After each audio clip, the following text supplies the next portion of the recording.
अच्छा, एक और स्वामी जी, जो इसी रिपोर्ट का एक हिस्सा है, जैसे भी ज्योत्सना ने बताया कि हमारे मॉड्यूलर किचन में, किडनी के लिए, सबके लिए, आंतों के लिए अच्छा। जी मेरी बहन, आपने बताया स्वामी जी कि हम अपने कपड़ों का रख रखाव भी कैसे करते हैं, उसमें भी बहुत डिपेंड करता है कि हम कितनी बैक्टीरिया को जगह दे रहे हैं पनपने की और कितना हम उससे बच पा रहे हैं। स्वामी जी, इसी रिपोर्ट के मुताबिक स्टील और नॉन स्टिक बर्तनों पर ऑयल और डिटर्जेंट की परत रह जाती है और फिर आसानी से इसके अंदर फंगस पैदा होता है, बैक्टीरिया पैदा होता है। और वो इसलिए होता है क्योंकि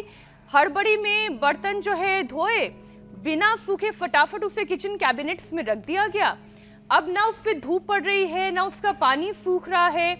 तो ऐसी स्थिति में फूड पॉइजनिंग की वजह भी ये फंगस बनते हैं, ये बैक्टीरिया बनते हैं।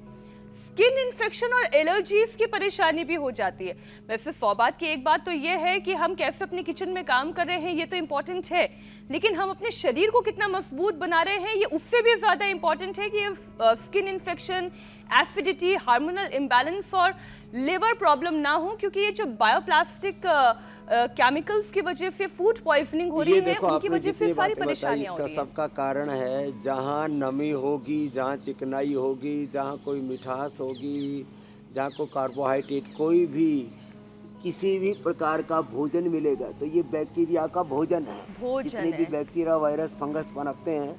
कहीं चीनी, कहीं तेल, कहीं फूड, कुछ भी, दांतों के अंदर भी ये छोटे छोटे आहार के कण रुक जाते हैं ना, तो वहाँ पर ही भी जो पायरिया, ये क्या है, ये अलग अलग प्रकार के बैक्टीरिया और फंगस ही तो हैं ये सब। तो ये सब इकट्ठे होते रहते हैं और सबसे बचने का एक ही उपाय, एक तो Patanjali super dishwash bar use करो, बर्तन अच्छे से धो, उसके बाद बर्तनों को सूखे कपड़े से पूछते हैं। फिर आपने कहा ना चीज़ों की रखरखाव कैसे, देखो ये तो वायु के माध्यम से जो है, नमी तो है ही बैक्टीरिया को पनपने के लिए, एयर में, वाटर में, जहाँ जहाँ पर भी। अब एकदम ऐसी जगह तो सबके लिए पॉसिबल नहीं है कि जहाँ पर हवा का प्रवेश ना हो, वो जहाँ एयर जाएगी, फिर जहाँ पर ये नमी के साथ साथ फिर ये जैसे आपने कहा कि बर्तनों में थोड़ी चिकनाई और फिर साथ ही साथ ये डिटर्जेंट का अवशेष रह जाता है। पहले राख से बर्तन साफ किया करते थे भाई, सच्ची बात तो ये है, हमने तो बर्तन धोए बहुत कम, राख से साफ किए,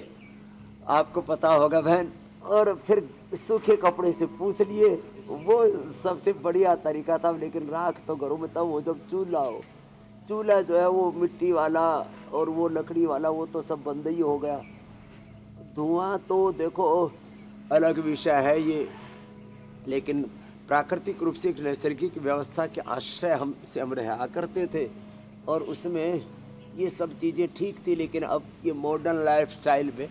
कुछ चीज़ों को तो हमें ठीक करने की ज़रूरत है। साफ़ सफाई अच्छे से रखें, हर एक चीज़ का ध्यान रखना पड़ेगा। सावधानी हटी, दुर्घटना घटी, इसका ध्यान देना पड़ेगा।